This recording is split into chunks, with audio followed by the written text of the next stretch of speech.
ನಮಸ್ಕಾರ, ಕನಸು ನ್ಯೂಸ್ಗೆ ಸ್ವಾಗತ. ಈಗ ಮುಖ್ಯಾಂಶಗಳು. ಶ್ರೀ ಗ್ರಾಮ ದೇವತೆ ದುರ್ಗಾ ಪರಮೇಶ್ವರಿ ಜಾತ್ರೆಯಲ್ಲಿ ಸೇವೆ ಸಲ್ಲಿಸಿದ ಮಾನ್ಯರಿಗೆ ಸನ್ಮಾನ.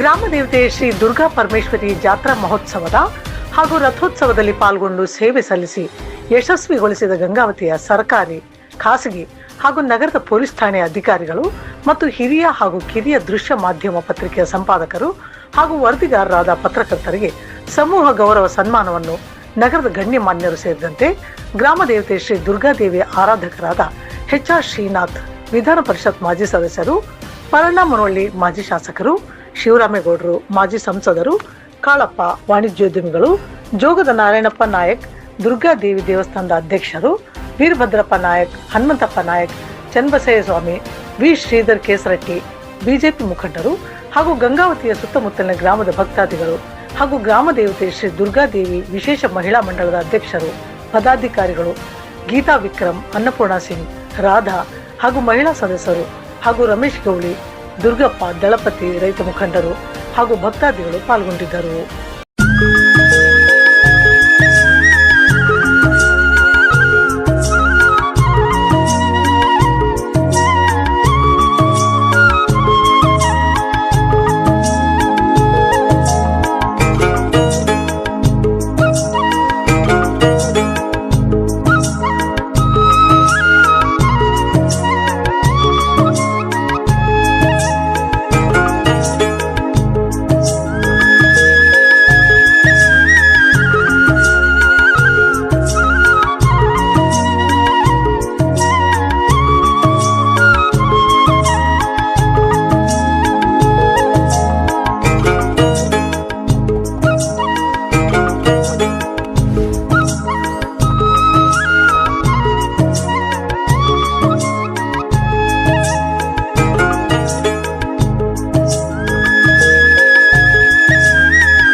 ಕಾರ್ಯಕ್ರಮದಲ್ಲಿ ತನು ಮನದಿಂದ ಸೇವೆ ಸಲ್ಲಿಸಿ ಇದು ನಮ್ಮೂರ ಜಾತ್ರೆ, ನಮ್ಮ ಮನೆ ಜಾತ್ರೆ, ನಮ್ಮ ತಾಯಿ ಜಾತ್ರೆ ಅಂತಂದೇಳಿ ಈ ಜಾತ್ರೆಯಲ್ಲಿ ತಾವೆಲ್ಲರೂ ಕೂಡ ಸೇವೆ ಸಲ್ಲಿಸುವುದಕ್ಕಾಗಿ ಕೆಲವೊಬ್ಬರನ್ನ ಸ್ಪಷ್ಟಗಂತ ಏನಪ್ಪಂತಂದ್ರೆ ಇದು ಸಂದರ್ಭ. ಹಾಗಾಗಿ ದುರ್ಗಾ ಪರಮೇಶ್ವರಿ ದೇವಸ್ಥಾನ ಕಮಿಟಿಯಿಂದ ಇವತ್ತು ಅಧಿಕಾರಿ ವರ್ಗದವರಿಗೆ ಮತ್ತು ಜಾತ್ರಾ ಸಮಯದಲ್ಲಿ ಸೇವೆ ಸಲ್ಲಿಸತಕ್ಕಂಥವರಿಗೆ ಸನ್ಮಾನಿಸತಕ್ಕಂಥ ಒಂದು ಕಾರ್ಯಕ್ರಮ ಇವತ್ತು ದೇವಸ್ಥಾನ ಕಮಿಟಿ ಹಮ್ಮಿಕೊಂಡಿದೆ. ತಮ್ಮಲ್ಲಿ ಕ್ಷಮೆ ಕೇಳ್ತಾ ಗಂಗಾವತಿಯ ಜನಪ್ರಿಯ ಶಾಸಕರಾಗಿರ್ತಕ್ಕಂಥ ಗಾಲಿ ಜನಾರ್ದನ್ ರೆಡ್ಡಿ ಸಾಹೇಬರನ್ನ ಕೂಡ ಈ ವೇದಿಕೆಗೆ ಅವರ ಒಂದು ಅನೂಪ ಸ್ಥಿತಿಯಲ್ಲಿ ಕೂಡ ಏನಪ್ಪಂದ್ರೆ ಅವ್ರನ್ನ ಸನ್ಮಾನಿಸ್ಕೊಳ್ತಾ ಇದ್ದೀವಿ.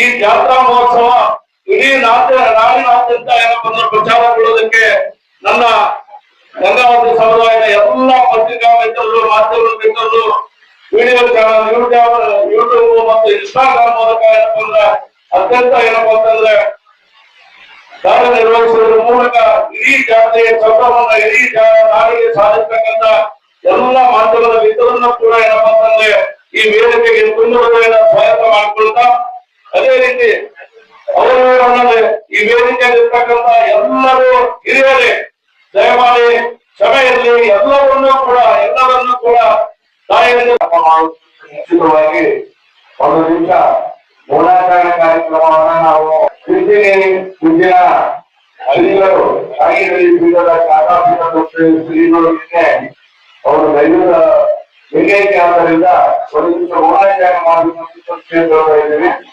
ಈಗ ಎಲ್ಲರೂ ಹೆಸರಿನಿಂದ ಮೌನಾಚರಣೆಗೆ ಪ್ರಾರಂಭ.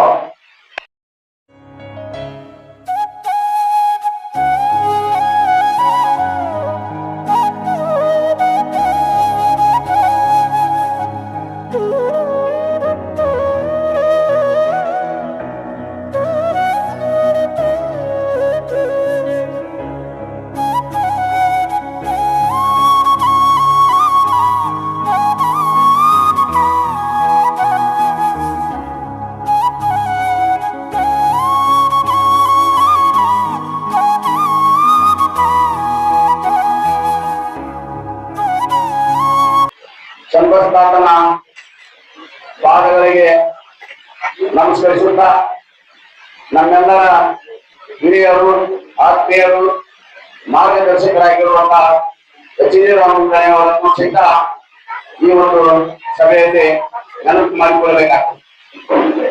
ಇವತ್ತು ಹಿಂದೆ ನಮ್ಮ ದೇವಸ್ಥಾನ ಬಹಳಷ್ಟು ದೀರ್ಘವಹಿಸಿತ್ತು ಅಂದ್ರೆ ತಪ್ಪಾಗದು. ಯಾಕಂದ್ರೆ ಹಿಂದೆ ನಮ್ಮ ಯಜಮಾನರ ಕಾಲದಲ್ಲಿ ಅವ್ರು ಬರೋದಕ್ಕಿಂತ ಮುಂಚೆ ಇಲ್ಲಿ ಬಹಳಷ್ಟು ಗಾಂಜಾ ಹೊಡೆದ್ರು, ಕುರುಕರು, ಹಿಂದೂರು ಇಲ್ಲಿ ಇರ್ತಿದ್ರು. ಅಮ್ಮನ ಗುಡಿಗೆ ಬರ್ಬೇಕಾದ್ರೆ ಹಿಂದೂ ಮುಂದೆ ನೋಡುವಂತ ಪರಿಸ್ಥಿತಿ ಅವತ್ತಿನ ಕಾಲದಲ್ಲಿ ಇತ್ತು. ನಮ್ಮ ಹಿರಿಯರಾದ ಅಮರಜ್ಯೋತಿ ದುರ್ಗಪ್ಪ ಅವರು ಇರ್ಬೋದು, ಕುರುಬರ ದರ್ಶನಪ್ಪ ಇರ್ಬೋದು, ಜೋಗ ಕೆಂಪನಪ್ಪ ಇರ್ಬೋದು, ಉಪ್ಪಾರ ಹನುಮಂತಪ್ಪ ಇರ್ಬೋದು, ಬಿ ಲಿಂಗರಾಜಪ್ಪನ ಇರ್ಬೋದು, ಅಶೋಕಪ್ಪನ ಇರ್ಬೋದು, ಇವರು ಜವಾಬ್ದಾರಿ ತಗೊಂಡ್ಮೇಲೆ ಸ್ವಲ್ಪ ಮಟ್ಟಿಗೆ ಸುಧಾರಿಸಿತು. ಅನಂತರದಲ್ಲಿ ಸಹಿತ ಅಮರಜ್ಯೋತಿ ದುರ್ಗಪ್ಪ ಅವರು ನನ್ನ ಕರ್ಕೊಂಡು ದೇವಸ್ಥಾನದಲ್ಲಿ ಆಟ ಆಡ್ತಿದ್ರು. ಅವತ್ತಿನ ದಿನ ನಾವು ದೇವಸ್ಥಾನದಲ್ಲಿ ಶ್ರಾವಣ ಮಾಸದಾಗ ನಾವೊಂದು 100 ಮಂದಿಗೂ 50 ಮಂದಿಗೆ ಊಟ ಮಾಡಿಸ್ಬೇಕಾಗಿತ್ತು. ಸಹಿತ ನಮಗೆ ಬಹಳಷ್ಟು ಕಷ್ಟ ಇತ್ತು. ನಾವೆಲ್ಲ ಯಜಮಾನರು ಕರ್ಕೊಂಡು ಮನೆಗೆ ನಾವು ಗುರುಗಳು ಕರ್ಕೊಂಡು ಪೂಜಾರಿಗಳು ಕರ್ಕೊಂಡು ನಾವು ಕಂಬಳೆ ಇಟ್ಕೊಂಡು ಮನೆಗೆ ಹೋಗಿ ಅಕ್ಕಿ ಅಕ್ಷತ್ತು ಬರ್ತಿದ್ವಿ. ಅರ್ಧ ಕೆಜಿ 1/4 ಕೆಜಿ ಅವ್ರ ಮನೆಗೆ ಕೊಟ್ಟು ತೆಗೆದುಕೊಂಡು ಬಂದು ಶ್ರಾವಣ ಮಾಸದಲ್ಲಿ ಪ್ರಸಾದ ಮಾಡುವಂತ ವ್ಯವಸ್ಥೆ ಇತ್ತು. ನಮ್ಮಲ್ಲಿ ಅಷ್ಟು ಕಷ್ಟ ಇತ್ತು. ಅಂತ ಸಂದರ್ಭದಲ್ಲಿ ನಾವು 2011ರಲ್ಲಿ ನಮ್ಮ ಯುವ ಕಮಿಟಿ ಎಲ್ಲ ನಮ್ಮ ಹಿರಿಯರು ಯುವಕರಿಗೆ ಜವಾಬ್ದಾರಿ ಕೊಡ್ತಾರೆ. ನಾನು ಅಧ್ಯಕ್ಷರಾಗಿ ನಮ್ಮೆಲ್ಲ ಯೂತ್ ಕಮಿಟಿಯಿಂದ 11ರಾಗ ನಾವು ದೊಡ್ಡ ಜಾತ್ರೆಯನ್ನು ಮಾಡಿದ್ವಿ 2012ರಲ್ಲಿ. ಅವತ್ತು ಏನ್ ಜಾತ್ರೆ ಮಾಡಿದ್ವಿ, ಅವತ್ತು ಪಟ್ಟಿ ಕಲೆಕ್ಟ್ ಮಾಡಿದ್ವಿ. ಇವತ್ತು ಪಟ್ಟಿ ಕಲೆಕ್ಟ್ ಮಾಡಿದಾಗ ನಮ್ಮ ಎಚ್ ಡಿ ಅವರು ಮತ್ತು ಶ್ರೀನಾಥ ಅವರು ಬಹಳ ಮಹತ್ವ ಇದೆ. ಇವತ್ತು ನಾವೇನ್ ಗುಡಿ ಸುತ್ತಾಗ್ತಾ ಇದೀವಿ ಅದಕ್ಕೆಲ್ಲ ಶ್ರೀನಾಥ ಅವರೇ ಕಾರಣ ಅಂತ ನಾನು ಹೇಳ್ಬೇಕಾಗಿತ್ತು. ಅವತ್ತು ಸಹಿತ ಅವತ್ತಿನ ದಿನ ನಮಗೆ ದೊಡ್ಡ ಪಟ್ಟಿ ಕೊಟ್ಟವ್ರು ಸಹಿತ ನಾವು ನೆನೆಬೇಕಾಗುತ್ತೆ. 2012ರಲ್ಲಿ ಬರಾಳ ಸಾಹೇಬರು, ಮಲ್ಲಿಕಾರ್ಜುನ ನಾಗಪುರ, ಯತ್ನಾಳ್ ಈ ತರ ನಮಗೆ ದೇವರಿಗೆ ದೊಡ್ಡ ಮಟ್ಟದಲ್ಲಿ ಕೊಟ್ಟ ನಂತರ ಅವತ್ತು ನಾವು 2012ರಲ್ಲಿ ದೊಡ್ಡ ಜಾತ್ರೆ ಮಾಡಿದ್ವಿ. ಆ ಜಾತ್ರೆ ಮಾಡಿದಾಗ ಎಲ್ಲಾ ಖರ್ಚು ಹೋಗ್ಲಿಕ್ಕಾಗಿ ಅದಕ್ಕೆ ಮಂದಿ ಕಡೆ ಪಟ್ಟಿ ಹೋಗ್ಬೇಕು, ನೀವು ಬೇರೆ ಪಟ್ಟಿ ಹೋಗಲ್ಲ ನಾವು ಹಾಕ್ತೀವಿ. ಹಾಗಿದ್ರು ನನ್ನ ಕೇಳುವಂತ ಜನ ಅವತ್ತಿನ ದಿನ ರೊಕ್ಕ ಕರೀತಿದ್ರೆ ನನ್ನ ಕೇಳಿದ್ರೆ ಮಂದಿ ಕಡೆ ಹೋಗ್ಬಾರ್ದು ಅಂತ ಹೇಳಿ ನಾವು ಹೇಳಿದ್ದಾರೆ. ನಾವು 21 ಮನೆಗೆ ಸ್ಟಾರ್ಟ್ ಮಾಡಿದ್ವಿ. ಅದ್ರಾಗ ಬಹಳಷ್ಟು ಕಷ್ಟ ಬಂತು. ಇವತ್ತು ನಾವು ನೆನೆಬೇಕಾಗತ್ತೆ. ಯಾಕಂದ್ರೆ 21 ಮನೆಗೆ ಕಟ್ಟಾದಾಗ ನಾನಂತೂ ಒಂದು ತಿಂಗಳು ನಿದ್ದೆ ಮಾಡಿಲ್ಲ. ಅಂತ ಟೈಮ್ದಾಗ ಬಹಳಷ್ಟು ಜನರಿಗೆ ಚಾಲು ಮಾಡಿಬಿಡು ಶ್ರಮ ಪಡ್ಬೇಕಾಯ್ತು. ಅವತ್ತಿನ ದಿನ ಬಹಳಷ್ಟು ವಿಘ್ನಗಳು ಸಹಿತ ನಮ್ಗೆ ಅಡ್ಡ ಬಂದು, ಅಂತ ಸಂದರ್ಭದಲ್ಲಿ ಶ್ರೀನಾಥನಿಗೆ ಆ ಕಮಿಟಿಯವರಿಗೆ ನಾವು ಕೇಸ್ ಮಾಡ್ತು ಅಂತ ಅಂದಾಗ, ನಾರಾಯಣಪ್ಪ ನಾಯ್ಕನ ಇವತ್ತು ನಾವು ಅರೆಸ್ಟ್ ಮಾಡ್ತು ಅಂತ ಅಂದಾಗ ದಣಿ ನನ್ನ ಫಸ್ಟ್ ಅರೆಸ್ಟ್ ಮಾಡಿ ಆಮೇಲೆ ನಂತರದಲ್ಲಿ ಇದು ಮಾಡ್ರಿ ಅಂತ ಹೇಳಿ ಅವತ್ತು ಮುಂದೆ ನಿಂತ್ಕೊಂಡು ದಣಿ ಪಾದಯಾತ್ರೆ ಇಲ್ಲಿತ ಪಾದಯಾತ್ರೆ ಮುಖಾಂತರ ಮಳಿಗೆ ಸ್ಟಾರ್ಟ್ ಮಾಡಿದ್ವಿ. ಆ ಸ್ಟಾರ್ಟ್ ಮಾಡಿದ ಮೇಲೆ ನಮ್ಮ ಪರಾಣ ಸಾಹೇಬರು ಸಹಿತ ನಮ್ಗೆ ಅಷ್ಟೇ ಸಹಕಾರ ಕೊಟ್ಟು ಅವತ್ತಿನ ದಿನ ನಮ್ಮ ಲೋಕಸಭಾ ಸದಸ್ಯರು ಶಿವರಾಮಗೌಡರು ಅಷ್ಟೇ ಸಾಥ್ ಕೊಟ್ಟರು ನಮ್ಗೆ. ಇವರೆಲ್ಲ ಸಹಕಾರದಿಂದ ಎಲ್ಲರೂ ಮತ್ತು ತಮ್ಮೆಲ್ಲರ ಸಹಕಾರದಿಂದ ಮತ್ತು ನನ್ನ ಕಮಿಟಿ ಸಹಿತ ನನಗೆ ಅಷ್ಟೇ ಮುಖ್ಯ. ಯಾವುದೇ ಒಂದು ಅಭಿವೃದ್ಧಿ ಕಾರ್ಯಗಳಾಗಬೇಕಾದ್ರೆ ಕಮಿಟಿ ಬಹಳ ಮುಖ್ಯ ನಮ್ಗೆ. ನಾನೊಂದು ದಿಕ್ಕು ಹೋದೆ, ನನ್ನ ಕಮಿಟಿ ಒಂದು ದಿಕ್ಕು ಹೋಯ್ತು, ಇನ್ನೊಬ್ರು ಒಂದು ದಿಕ್ಕು ಹೋದ್ರೆ ಯಾವುದೇ ಅಭಿವೃದ್ಧಿ ಆಗೋದಿಲ್ಲ. ಆ ನಿಟ್ಟಿನಲ್ಲಿ ನಮ್ಮ ಕಮಿಟಿ ಸಹಿತ ನಮಗೆ ಸಾಥ್ ಕೊಡಿತು. ಊರಿನ ಜನ ಸಹಿತ ಅಮ್ಮನ ಮನೆಗೆ ಆಗಕ್ಕ ನಮ್ಮದು ಸಂಪೂರ್ಣ ಸಹಕಾರ ಇದೆ.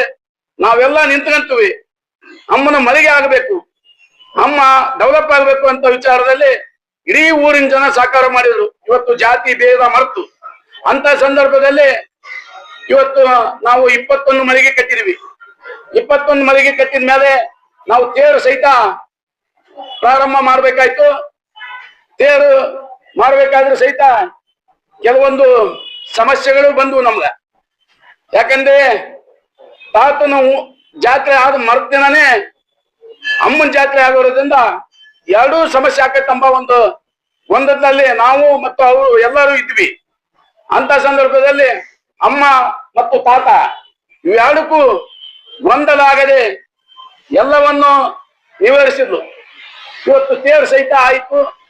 ಇವತ್ತು ಅಮ್ಮನ ಮತ್ತು ನಿಮ್ಮೆಲ್ಲರ ಸಹಕಾರದೊಂದಿಗೆ ಎಲ್ಲಾ ರೀತಿಯಿಂದ ಇವತ್ತು ಅಭಿವೃದ್ಧಿ ಕಾರ್ಯಗಳು ನಡೀತಾ ಇದ್ದಾವೆ.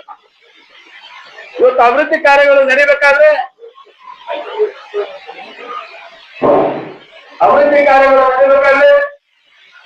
ಊರಿನ ಜನರ ಸಹಕಾರ ಬಹಳ ಮುಖ್ಯ. ಅದೇ ರೀತಿ ಈಗಾಗಲೇ ಸುಮಾರು 50 ಸೆನೆಕ 50-55 ಸೆನೆಕ ನಮ್ಮ ಕಾಂಪ್ಲೆಕ್ಸ್ಗಳು ಇದ್ದಾವೆ. ನಾನು ಇನ್ನೊಂದು ರಿಕ್ವೆಸ್ಟ್ ಏನ್ ಹೇಳ್ತಾ ಇದ್ದೀನಿ ನಮ್ಮ ಹಿರಿಯರಿಗೆ ಅಂದ್ರೆ, ನಮ್ಗೆ ಈಗಾಗಲೇ ನಮ್ಮ ಮೇಲೆ ಮತ್ತು ವರ್ಷ ಮೇಲೆ ಕೇಸ್ಗಳು ಇದ್ದಾವೆ. ಇವಾಗ ಅಮ್ಮ ನೋಡ್ಕೊಂತಲ್ಲ, ಅದ್ರ ಬಗ್ಗೆ ನಾವು ಯಾವುದೇ ರೀತಿಯಿಂದ ನಾವು ವೈಯಕ್ತಿಕವಾಗಿಂತೂ ನಮ್ಗೆ ಯಾವುದಿಲ್ಲ. ಅಮ್ಮ ಬಗೆಹರಿಸ್ತಾಳ ಅಂತ ಲೆಕ್ಕಕ್ಕೆ ನಾವಿದ್ದೀವಿ. ಇವತ್ತು ಗ್ಯಾಸ್ ಬೈಪಾಸ್ ಊರಿಗೆ ಹೋಗದೆ ಈ ಪೂಜೆಗಳ ಮನೆ ಏನಾದ್ರು ನಮ್ಮ ವೆಂಕಟೇಶ್ವರ ಮನೆಗೆ ಹೋಗುವ ರೋಡ್ ಇದೆ, ಅಲ್ಲಿ ಸಹಿತ ನಾವು 20-25 ಮನೆಗೆ ಆಗ್ತವೆ. ನಮ್ದೇ ಆದ ಜಾಗ, ನಮ್ದೇ ಪ್ರೋಗ್ರಾಮ್ ಜಾಗ. ಆದ್ರಿಂದ ನಮ್ಮ ಹಿರಿಯರು ಅಲ್ಲೇನ ಕೆಲವೊಂದು ಅಕ್ರಮ ಇದ್ದವು, ಅವ್ರಿಗೆಲ್ಲ ಅಧಿಕಾರಿಗಳಿಗೆ ಹೇಳಿ ನಮ್ಗೆ ಅನುಕೂಲ ಮಾಡಿಕೊಡ್ಬೇಕು. ಯಾಕಂದ್ರೆ ಇವತ್ತು ನಾವು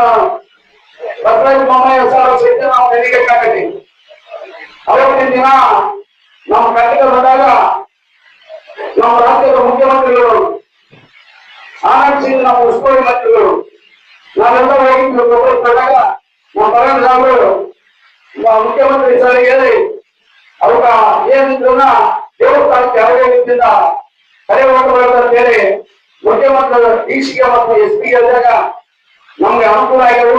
ಅದೇ ರೀತಿ ಈಗಿನ ಅಧಿಕಾರಿಗಳು ಮತ್ತು ಈಗಿನ ಮುಂದಾಳುಗಳು ನಮಗೆ ವಿಧಾನಸಭೆಯಲ್ಲಿರುವಂತಹ ಜಾಗಗಳಿಗೆ ಅನುಕೂಲ ಮಾಡಿಕೊಡಬೇಕು. ಅವು ಅಮ್ಮಗ ಇನ್ನೂ ಒಂದಿಷ್ಟು 40-50 ಮಳಿಗೆ ಆದ್ರೆ ನಮಗೆ ಅನುಕೂಲ ಆಗ್ತದೆ. ಯಾಕಂದ್ರೆ ಇವತ್ತು ಮಳಿಗೆ ಆಗ್ತದೆ ಇದೆಲ್ಲ ಒಳ್ಳೆಯದು. ನಾವು ಬರುವವರಿಗಾಗಿ ಒಂದು ಕಲ್ಯಾಣ ಮಂಟಪ ಮಾಡ್ಬೇಕಂತ ಹೇಳಿ ನಮ್ಮೆಲ್ಲರಿಗೂ ಕಮಿಟಿಯವರ ಆಸೆ ಇದೆ. ಇವತ್ತು ಆ ಮಳಿಗೆಯಿಂದ ಎಲ್ಲರೂ ಮಂತ್ರಿಗಳಿದ್ರೆ ಒಂದು 150-200 ಬೇಕು. ಈ ಜಾಗ ಸಿಗ್ತಕ್ಕಂತ ನಮ್ಮ ಲೆಕ್ಕ ಇದೆ. ಬಡವರಿಗೆ ಹಾಗೆ ನಾವು ಕಡಿಮೆ ರೇಟ್ನಲ್ಲಿ ಒಂದು ಕಲ್ಯಾಣ ಮಾಡಬೇಕಂತ ಅಂತೇಳಿ ನಮ್ಮ ತೀರ್ಮಾನ ಇದೆ. ಈಗಾಗಲೇ ಈಗ ನಾವು ಈ ಕಲ್ಯಾಣ ಮಾಡಬೇಕ ಯಾವುದೇ ರೀತಿಯಿಂದ ನಾವು ಬಾಡಿಗೆ ತಗೋದಿಲ್ಲ. ನಾವು 3 ಚೇರ್ ಅದಾವು ಮತ್ತು ಭಾಗ್ಯ ಸಾಮಾನ್ಯ ವಸ್ತು ಸಹಿತ ಕರೆಂಟ್ ಸಹಿತ ದೇವಸ್ಥಾನನೇ ಕಳ್ತೀವಿ. ನಾವು ಯಾವುದೇ ರೀತಿಯಿಂದ ಬಾಡಿಗೆ ಸಹಿತ ತಗೊಳ್ಳೋದಿಲ್ಲ. ಅದರಂತೆ ನಾವು ಏನ್ 2011 ತಮ್ಮಲ್ಲಿ ದೇಣಿಗೆ ಪಡೆದಿದ್ವಿ. ಇವತ್ತಿನವರೆಗೂ ಸಹಿತ ನಾವು ಯಾವುದೇ ರೀತಿಯಿಂದ ಜನಕ್ಕಾಗಿ ನಾವು ಬಂದು ಮಾತ್ರ ಗುರಿಗತೆ ಬಂದು ಬರೆಸ್ಬೇಕಂತ ನಾವೇನು ಹೇಳಿದ್ವಿ. ಅದ್ರ ಪ್ರಕಾರ ತಮಗೆ ಕೈಲಾದ ಸಹಾಯ ಮಾಡಿದ್ದೀವಿ. ನಮಗೆ 2023-24 ದೇಣಿಗೆ ಬಂದಿದ್ದಕ್ಕಿಂತ ಸರ ಬಹಳಷ್ಟು ಕಡಿಮೆ ಬಂದಿದೆ ಅಂದ್ರೆ ಜನ ಬಹಳಷ್ಟು ಬಂದಿದ್ದಾರೆ. ನಮಗೆ ಹಣ ಮುಖ್ಯ ಅಲ್ಲ, ಜನ ಮುಖ್ಯ ಅಂತ ಹೇಳಿದ್ವಿ. ಇವತ್ತು ಜನ ಆ ರೀತಿ ನಮಗೆ ಸಹಕಾರ ಕೊಟ್ಟಿದ್ದಾರೆ. ಅದಕ್ಕೆ ನಾವು ಇವತ್ತು ಜನಕ ಹೃತ್ಪೂರ್ವಕ ದೇವಸ್ಥಾನದಿಂದ ಧನ್ಯವಾದಗಳು ಹೇಳ್ಬೇಕಾಗ್ತದೆ. ಅದೇ ರೀತಿಯಾಗಿ ಈಗಾಗಲೇ ನಾವು ವರದಿ ಸಹಿತ ಕೊಟ್ಟಿದ್ದೀವಿ. ಯಾಕಂದ್ರೆ ನಾವೆಲ್ಲ ನಮ್ಮ ಮಾಲೀಕರು ಪತ್ರಕರ್ತರು ಜನರು ನಾವು ಪಾರದರ್ಶಕವಾಗಿ ಈ ಒಂದು ಲೆಕ್ಕಪತ್ರ ಕೊಡಬೇಕೆಂಬ ಉದ್ದೇಶದಿಂದ ಕೊಟ್ಟಿದ್ದೀವಿ. ಇನ್ನು ಸಾಕಷ್ಟು ಅಭಿವೃದ್ಧಿ ಕೆಲಸಗಳಿಗೆ ನಮ್ಮ ಸಹಕಾರ ಇರುತ್ತದೆ ಅಂತ ಹೇಳಿ ಬೇಡಿಕೆಯನ್ನು ಕೇಳಿಕೊಂಡು ಮತ್ತು ಜನರು ಮತ್ತು ಪತ್ರಿಕಾ ಮಾಧ್ಯಮಗಳು ಎಲ್ಲರಿಗೂ ಉದ್ದೇಶಿಸಿ ನನಗೆ ಮಾತಾಡಲು ಅವಕಾಶ ಮಾಡಿಕೊಟ್ಟಂತ ದುರ್ಗಾಮಾತೆಯ ಪಾತ್ರೆಗೆ ನಮಸ್ಕರಿಸಿ ನಮ್ಮೆಲ್ಲರ ಆರಾಧ್ಯ ದೇವತೆ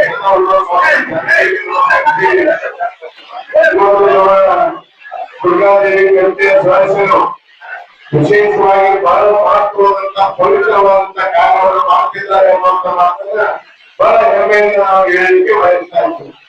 ಜೊತೆಗೆ ಈ ಕಾರ್ಯಕ್ರಮದಲ್ಲಿ ಭಾಗವಹಿಸಿ ಅದೇ ಮಾಜಿ ವಿಧಾನಸಭಾ ಸದಸ್ಯರು ಮಾನ್ಯ ಭಗವಂತರಿ ಅವರೇ, ಮಾಜಿ ಸಂಸತ್ ಸದಸ್ಯರಾದಂತಹ ಶಿವರಾಮ್ ಅವರೇ, ಸಮಾಜದ ಅಧ್ಯಕ್ಷರಾದಂತಹ ನಾರಾಯಣಪ್ಪ ನಾಯಕ್ ಅವರೇ, ಹಿರಿಯರಾದ ಕೇಂದ್ರ ಮಂತ್ರಿ ಸ್ವಾಮಿ ಅವರೇ, ದೊಡ್ಡಪ್ಪ ದೇಸಾಯಿ ಪಿ ಕಿತ್ತಪ್ಪ ಅವರೇ, ಮುಸಪ್ಪ ಅವರೇ, ಕೆ ಕಾಮತ್ ಅವರೇ, ಗಾಳಿ ರುದ್ರಪ್ಪ ಅವರೇ, ನಮ್ಮ ಲಕ್ಷ್ಮಣಪ್ಪ ಅವರೇ ಮತ್ತು ವಿಶೇಷವಾಗಿ ಕಾರ್ಯಕ್ರಮದಲ್ಲಿ ಭಾಗವಹಿಸಿದ ಬಿ ಅಶೋಕ್ ಅವರೇ, ಗುರುಭದ್ರಪ್ಪ ನಾಯಕ, ಅರುಣಪ್ಪ ನಾಯಕ, ವೆಂಕಟೇಶ್ ಅವರೇ, ಎಲ್ಲ ಸಮಾಜದ ಹಿರಿಯರೇ, ಸ್ನೇಹಿತರೆ, ಬಂಧುಗಳೇ, ಇವತ್ತು ನಿಜವಾಗಿ ಸಹಿತ ನಮ್ಮ ದುರ್ಗಾದೇವಿ ಕಮಿಟಿಯವರು ಪ್ರತಿಯೊಬ್ಬರನ್ನು ಕರೆದು ಯಾರು ತಾಯಿಗೆ ಸೇವೆ ಮಾಡಿದ್ದಾರೆ ಆ ತಾಯಿಗೆ ಸೇವೆ ಮಾಡಿದವರು ಎಲ್ಲರನ್ನು ಸನ್ಮಾನ ಮಾಡುವಂತ ಪವಿತ್ರ ಕಾರ್ಯವನ್ನ ಮಾಡಿದ್ದಾರೆ.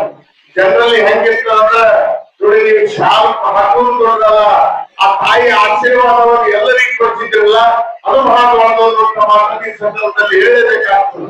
ಯಾಕಂದ್ರೆ ನಾವು ಒಂದು ಸಂಸ್ಕೃತಿ ಸಂಪ್ರದಾಯ ಒಂದು ಪರಂಪರೆಯನ್ನು ಹೊಂದಿದ್ದು ಯಾವುದೇ ಒಂದು ದೇವಸ್ಥಾನಕ್ಕೆ ಹೋದಾಗ ಆ ತಾಯಿ ಆಶೀರ್ವಾದ ಸಿಕ್ಕಾಗ ಮಾತ್ರ ಎಲ್ಲ ಕೆಲಸಗಳು ಸಹಿತ ಆ ತಾಯಿ ಆಶೀರ್ವಾದಕ್ಕೆ ಸರಳ ಆಗ್ಲಿಕ್ಕೆ ಸಾಧ್ಯ ಅನ್ನುವಂಥ ಮನೋಭಾವನೆಯನ್ನ ಹೊಂದಿದವರು ನಾವು ಅನ್ನುವಂಥ ಮಾತನ್ನು ಮುಖ್ಯವಾಗಿ ನಾವು ಹೇಳಲಿಕ್ಕೆ ಬಯಸ್ತಾ ಇದ್ದೀವಿ. ಸಮಾಜದ ಅಧ್ಯಕ್ಷ ಮಾನ್ಯ ನಾರಾಯಣಪ್ಪ ನಾಯಕ್ ಅವರು ಈಗಾಗಲೇ ಸವಿಸ್ತಾರವಾಗಿ ಮಾಡಿದ ಕೆಲಸಗಳನ್ನ ಹೇಳಿದ್ದಾರೆ. ಯಾರು ₹1 ಕೊಟ್ಟವರು ನಿಲ್ಲಿಸಿದ್ದಾರೆ, ಹೆಚ್ಚಿನ ದುಡ್ಡು ಕೊಟ್ಟವರು ನಿಲ್ಲಿಸಿದ್ದಾರೆ. ಯಾಕಂದ್ರೆ ಯಾಕೆ ನೆಪ್ಸೋಕಿನ ನಾವು ಕೊಡೋದು ಇರಲ್ಲ, ಇಲ್ಲಿಂದ ಕಮಿಟಿಯವರು ಕೆಲಸ ಮಾಡ್ತಿರಲ್ಲ, ಆ ಕೆಲಸವನ್ನು ನಾವು ಮಾಡಬೇಕು ಮಾತ್ರ ಮುಖ್ಯವಾಗಿ ನಾನು ಈ ಸಂದರ್ಭದಲ್ಲಿ ಹೇಳಿಕೆ ಮಾಡ್ತಾ ಇದ್ದೀನಿ. ಇವತ್ತು ನಮಗೊಂದು ಧರ್ಮ ಇದೆ, ಒಂದು ಸಂಸ್ಕೃತಿ ಇದೆ. ಆ ಸಂಸ್ಕೃತಿಯಲ್ಲಿ ಬೆಳೆಯುವ ಮುಖಾಂತರ, ಈ ಧರ್ಮವನ್ನು ಬೆಳೆಯುವ ಮುಖಾಂತರ ಆ ತಾಯಿಯ ಆಶೀರ್ವಾದ ನಮ್ಮೆಲ್ಲರ ಮೇಲೆ ಇರಲಿ. ಇನ್ನೂ ಹೆಚ್ಚಿನ ರೀತಿಯಲ್ಲಿ ಈ ಒಂದು ಸಮಿತಿಗೆ ಹೆಚ್ಚಿನ ಒಂದು ಏನು ಮಳಿಗೆಗಳಾಗಲಿ, ಕಲ್ಯಾಣ ಮಂಟಪ ಆಗಲಿ, ಆದಷ್ಟು ಆಗಲಿ ಅನ್ನುವ ಅಭಿಪ್ರಾಯ ಜೊತೆಗೆ ನಾವು ನಿಮ್ ಜೊತೆಗೆ ಇದ್ದೇ ಇದ್ದೇವೆ. ಯಾವಾಗಿದ್ರೂ ಸಹಿತ ಸಮಾಜ ಬೆಳೆಯಬೇಕು, ಇವತ್ತು ನಮ್ಮ ಧರ್ಮ ಬೆಳೆಯಬೇಕು, ನಮ್ಮ ಸಂಸ್ಕೃತಿ ಬೆಳೆಯಬೇಕು, ನಮ್ಮ ಸಂಪ್ರದಾಯ ಬೆಳೆಯಬೇಕು ಅನ್ನೋದ್ರಿಂದ ಎಲ್ಲರೂ ಒಟ್ಟಾಗಿ ಕಾರ್ಯಕ್ರಮಕ್ಕೆ ವಿಶೇಷವಾಗಿ ನನ್ನನ್ನು ಕಳಿಸಿ ಜೊತೆಗೆ ಆ ತಾಯಿಯ ಆಶೀರ್ವಾದವನ್ನು ಏನು ಕೊಡಿಸಿದ್ದೀರಿ. ನಿಜವಾಗಿ ಸಂತೋಷ.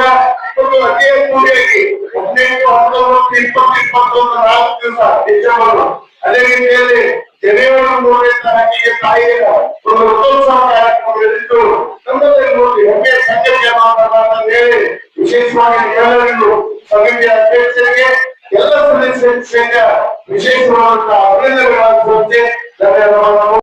ಕಮಿಟಿಯ ಎಲ್ಲ ಸದಸ್ಯರುಗಳು ಮತ್ತು ಈ ಸೇವಾ ಮಾಡಿದಂತಹ ಸೇವಾ ಕಾರ್ಯಕರ್ತರು ಅವರೆಲ್ಲರಿಗೂ ಮತ್ತೊಮ್ಮೆ ಈ ಗಂಗಾವತಿಯಿಂದ ವೈಯಕ್ತಿಕವಾಗಿ ನಾನು ಹೃದಯಪೂರ್ವಕ ಮತ್ತೊಮ್ಮೆ ಅಭಿನಂದನೆ. ಸುಶಿಕ್ಷಿತವಾಗಿ ಸುರಕ್ಷಿತವಾಗಿ ಎಲ್ಲರಿಗೂ ಮತ್ತು ಸೇವಾ ಮಾಡಿದವರಿಗೆ ಆಶೀರ್ವಾದ ಮಾಡಿದ್ದಾರೆ. ಆ ತಾಯಿ ಆಶೀರ್ವಾದ ಎಲ್ಲರ ಮೇಲೆ ಇರಲಿ.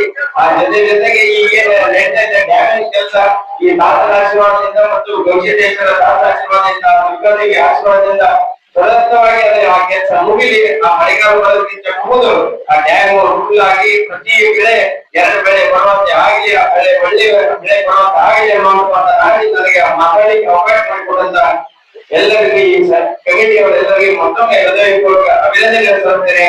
ಜೈ ಹಿಂದ್, ಜೈ ಸರ್. ಪ್ರತಿ 3 ವರ್ಷದಂತೆ ಮೊದಲನೇದಾಗಿ ಆ ದೇವಿ ಆರಿಸಿಕೊಂಡು ಈ ಜಾತ್ರೆಯನ್ನ ಯಶಸ್ವಿ ಮಾಡತಕ್ಕಂಥ ಕಾರಣೀಭೂತರಾಗಿರ್ತಕ್ಕಂಥ ಇವತ್ತು ಸನ್ಮಾನಿತರಿಗೆ ಈ ಸಂದರ್ಭದಲ್ಲಿ ಅವರಿಗೆ ಅಭಿನಂದನೆಗಳನ್ನ ಸಲ್ಲಿಸ್ತಾ ಇದ್ದೀನಿ. ಯಾಕಂದ್ರೆ ಅವರ ಒಂದು ಸಹಕಾರದಿಂದ ಇವತ್ತು ಜಾತ್ರೆ ಬಹಳ ಯಶಸ್ವಿಯಾಗಿದೆ, ಬಹಳ ಪ್ರಸಿದ್ಧವಾಗಿದೆ ಮತ್ತು ಬಹಳ ಶಾಂತಿಯಿಂದ ಇವತ್ತು ಒಂದು ಐತಿಹಾಸಿಕ ಒಂದು ನಿರ್ಣಯಗಳನ್ನ ಇವತ್ತು ದೇವಸ್ಥಾನ ಸಮಿತಿಯವರು ಮಾಡಿರ್ತಕ್ಕಂಥದ್ದು. ಯಾಕಂದ್ರೆ ಇದು ಗುಣಾದಿ ದೇವಿ ದುರ್ಗಾದೇವಿಗೆ ಇವತ್ತೇನು ಈ ಜಾತ್ರೆಯಲ್ಲಿ ಕೆಲವು ನಿರ್ಣಯಗಳನ್ನು ತಗೊಂಡಿದ್ದಾರೆ ಅಧ್ಯಕ್ಷರು ಮತ್ತು ಸದಸ್ಯರುಗಳು ಮತ್ತು ಎಲ್ಲ ಹಿಂದುಳಿದವರು.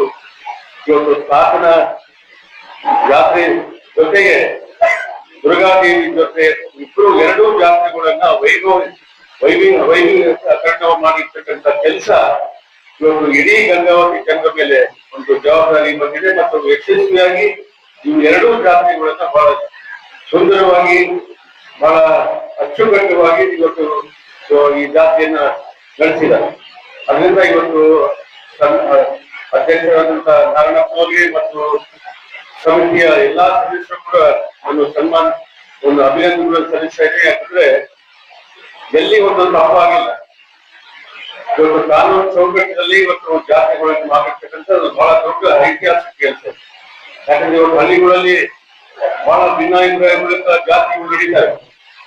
ಆದ್ರೆ ಇವತ್ತು ಗಂಗಾವತಿ ನಗರದಲ್ಲಿ ಎಲ್ಲಾ ಸರ್ವ ಸಮಾಜದವರು ಒಂದಾಗಿ ಆ ತಾಯಿ ಜಾತ್ರೆ, ಅದಾದ್ಮೇಲೆ ಶರವಸ್ತ್ರ ಸ್ವಾಮಿ ಜಾತ್ರೆಯನ್ನ ಬಹಳ ಸುಂದರವಾಗಿ ಯಶಸ್ವಿಯಾಗಿ ಒಗ್ಗಟ್ಟಾಗಿ ಮಾಡಿರ್ತಕ್ಕಂಥದ್ದು ಎಲ್ಲರಿಗೂ ಇವತ್ತು ನಾನು ಧನ್ಯವಾದಗಳು ಅಭಿನಂದನೆಗಳು. ಮತ್ತು ಇವತ್ತು ನಮ್ಮ ಗ್ರಾಮ ದೇವತೆ ಆದಂತ ದುರ್ಗಾದೇವಿ ಬಹಳ ಶಾಂತಲಾಗಿದ್ದಾರೆ. ಯಾಕಂದ್ರೆ ಇವತ್ತು ಎಲ್ಲಾ ಒಂದು ವಿಶೇಷವಾಗಿ ಏನಪ್ಪಾ ಅಂದ್ರೆ ನನಗೆ ಪೊಲೀಸರ ಕೆಲಸ ಸಾರಿ ಅಷ್ಟು ಸುಂದರವಾಗಿ ದೇವಸ್ಥಾನ ಸಮಿತಿಯವರಾಗ್ಲಿ ಇವತ್ತು ಶಾಸನ ಮಟ್ಟದವರಾಗ್ಲಿ ಇವತ್ತು ಯಾಕಂದ್ರೆ ಈ ಸರಿ 2 ಜಾತ್ರೆಗಳಿಗೆ ಮುಸಲ್ಮಾನ ಬಂಧುಗಳು ಬಂದು ತಮ್ಮ ಭಕ್ತಿಯನ್ನ ಸಮರ್ಪಿಸಿ ಇವತ್ತು ಬಹಳ ಒಂದು ಐತಿಹಾಸಿಕ ಕೆಲಸವನ್ನು ಇವತ್ತು ಮುಸ್ಲಿಂ ಸಮಾಜದವರು ಮಾಡಿರ್ತಕ್ಕಂಥದ್ದು. ಅವರು ಈ ಸಂದರ್ಭದಲ್ಲಿ ನಾನು ಅಭಿನಂದನೆಗಳನ್ನು ಸಲ್ಲಿಸ್ತಾ ಈ ಮುಂದೆ ಪ್ರತಿ 3 ವರ್ಷ ಇದೇ ತರ ಜಾತಿ ಇರಲಿ ಮತ್ತು ಇದೇ ತರ ಎಲ್ಲ ಜನಾಂಗದ ಜೊತೆ ಇವತ್ತು ಅಧ್ಯಕ್ಷರು ಯಾವ ತರ ಇವತ್ತು ಅದೆಲ್ಲ ಜನಾಂಗ ವಿಶ್ವಾಸ ತಗೊಂಡು ಹೋಗಿದ್ದಾರೆ. ಮುಂದೆ ಇದೇ ತರ ಎಲ್ಲಾ ಸಮಾಜವನ್ನು ವಿಶ್ವಾಸ ತಗೊಂಡು ಎಲ್ಲ ವರ್ಗದವರು ಎಲ್ಲ ಧರ್ಮದವ್ರನ್ನ ವಿಶ್ವಾಸ ತಗೊಂಡು ನಾವು ಒಬ್ಬರೇ ಮಾತ್ರ ಇವತ್ತು ತಾಯಿಗೆ ನಿಜವಾಗ್ಲೂ ಬಹಳಷ್ಟು ಆನಂದ ಆಗ್ತಿದೆ. ಮತ್ತು ಎಲ್ಲರಿಗೂ ಈ ನಮ್ಮ ಗಂಗಾವತಿ ನಗರದ ಸರ್ವ ಸಮಾಜದವರಿಗೆ ಆ ತಾಯಿ ಕೃಪೆ ಆಗ್ತಿದೆ ಅಂತ ಹೇಳಿ ಸಂದರ್ಭದಲ್ಲಿ ಹೇಳ್ತಾ ಇನ್ನೊಮ್ಮೆ ಇವತ್ತು ಬಹಳ ಸುಂದರವಾಗಿ ಕಾರ್ಯಕ್ರಮವನ್ನು ಮಾಡಿರ್ತಕ್ಕಂಥ ಅಧ್ಯಕ್ಷರಿಗೆ ಸದಸ್ಯರುಗಳಿಗೆ ನಾನು ಈ ಸಂದರ್ಭದಲ್ಲಿ ನಾನು ಕರೆಸಿ ಒಂದು ಸುಂದರವಾದಂತಹ